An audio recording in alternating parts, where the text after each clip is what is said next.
All right. One or two news stories. Sorry, I got sidetracked with that show. It's okay, as you should have. So last week, there's a Democratic candidate for the Virginia House of Delegates who denounced an illegal invasion of her privacy after video surfaced showing that she and her husband used to perform sex acts live on live video on a site called Chatterbait. Her name's Susanna Gibson, and so she calls this the worst gutter politics of these videos being reported and an illegal invasion of her privacy designed to humiliate her and her family. So the Washington Post first reported it. These are undated pornographic videos of her and her husband. Just what they would do is they go on this site called Chatterbait. People would donate like tokens or money, and then they would perform sex acts. I've heard of this website. Yeah, sure. Sam has heard of it. You have? Yes. How? Okay. Well, first off, a distinction. You know, Pam and Tommy Lee were doing a remod in Malibu that put their gun safe in the garage, and some guy stole the safe. Yeah, 100% That's just different. stealing your shit. Yes, that is a private moment, right? For privacy. But there's other versions where you put stuff up for consumption. This is completely legal. Yes. Yeah, and they just watch live webcam performances, the viewers, and yeah, there's nudity, sex, and yeah, she was a professional finger blaster. That's what she was, and like you can't call it dirty politics because your history is a part of it. You know, should have known that this was going to come up. Well, but I mean, how far before was she involved with her political career? No, I mean this is she's a nurse practitioner with 2 kids. Okay, and so we go, but also you have to go like, if you were like, you go, I'm thinking about running for district selectman, then you have to go, remember 8 years ago I was on fingerblasters.com? Yeah. Maybe not such a great idea. Yeah, 100. And this is what women don't understand and why, like, when we go, hey, man, listen, you want to be a whore? I'm not going to complain. I love whores. But maybe stop snitching on your snatch and stop telling everybody that. Your history is a part of your journey. And like the whole thing with Logan Paul and his fiance and like all the time she's been super sexual. It's like, you can't just say that doesn't matter or that isn't important. That's every guy. Like when I do stand up on stage, I've talked about some pretty gnarly shit. I can't act like when I get off stage, that energy isn't a part of who I am. And that's a big thing that women want to do. They want to do whatever they want with no consequences. That's it. This is the consequences of finger blasting yourself on camera for money.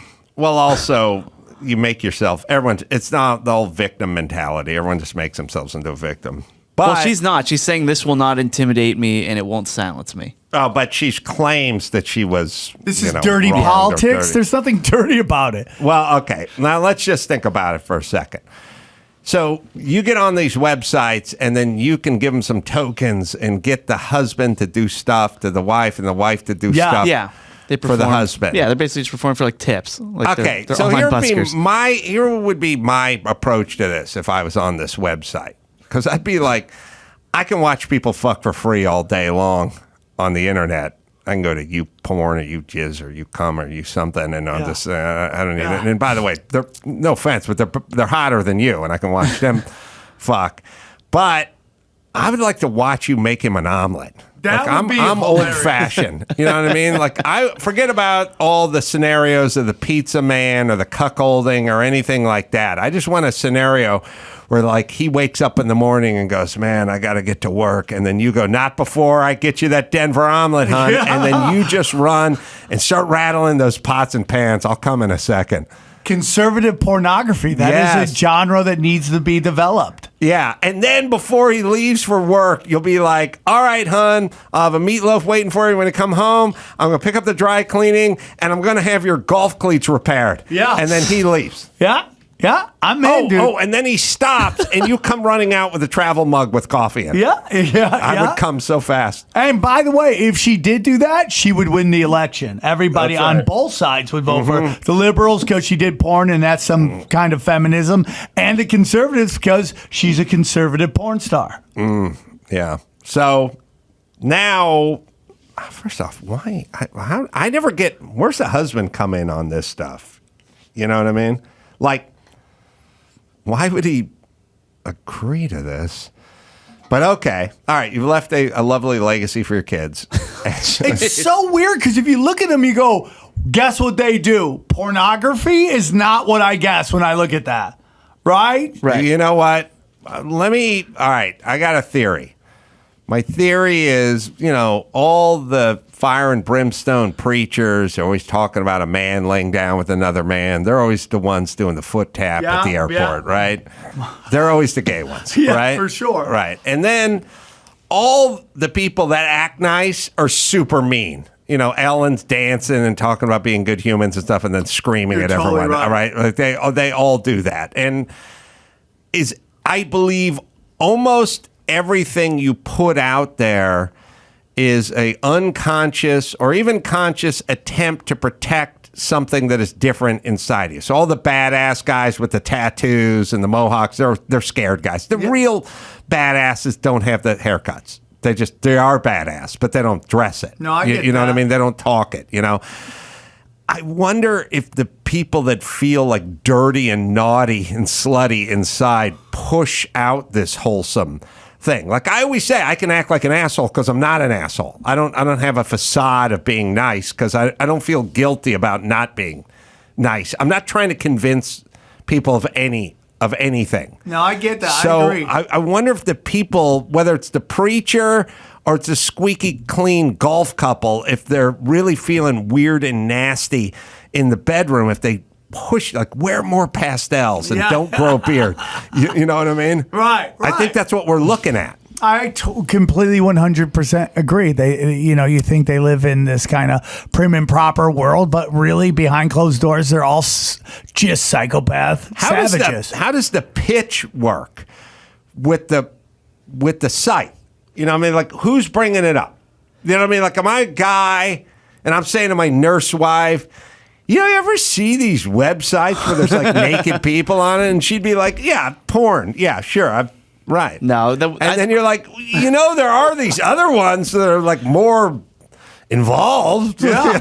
And she's like, more involved? Well, what does that mean? And like, eventually you got to get to the point where it's like, I want to film us fucking, and I want out of work truckers giving us a nickel to do it to 69. Like, how do you pitch that? Men always get called narcissists, but I don't think there's any bigger narcissist than an adult film star. Right? Like, there's nobody more like, you should pay me just to be naked. That's the most narcissistic thing ever. Yeah. And it's kind of hilarious because you got this whole thing that, like, think about what feminists are telling everybody. It's like, doing OnlyFans is the greatest form of feminist empowerment. But in the past, it was like the lowest form, right? It's like, dude, if you did this, you were out of options. Well, let's break it down into a less technical, like digital standpoint. Okay. Like, would you look at this as empowered? Like, if you're a woman, like I know they go OnlyFans, you're empowered. You're independent, and you're empowered. All right, but let's just say this is pre-digital age. Let's just say there's another woman, and this is 40 years ago, and her deal was she would go down the subway and charge everyone 50 cents to look at her tits. Yeah. Would you say that's an empowered woman? No. All right. Well, then what are we talking about here? 100%. It goes back to my old theory that, like, they're just trying to make outlaw shit mainstream, and not everybody's built for the outlaw lifestyle. People who did porn back in the day was because they were out of options. They had a lot of trauma and they couldn't function in an office setting, so they had to figure out some way to make a lot of money quickly. Now they're trying to make like the average person who just doesn't want to work into like a porn, and everyone's a star too. You're not just someone who fucks on camera. You are a star. You're a porn star. And now you find out you're really just a lonely person at this point. Well, you know what's weird? Those same people, they love an entrepreneur as long as you have no fucking employees. Once you start employing people, then you become a business. You're still an entrepreneur, and then they hate your guts. Yes. It's kind of interesting. But if you're an individual entrepreneur and you pay for no one else's health insurance or dental, then you're a hero.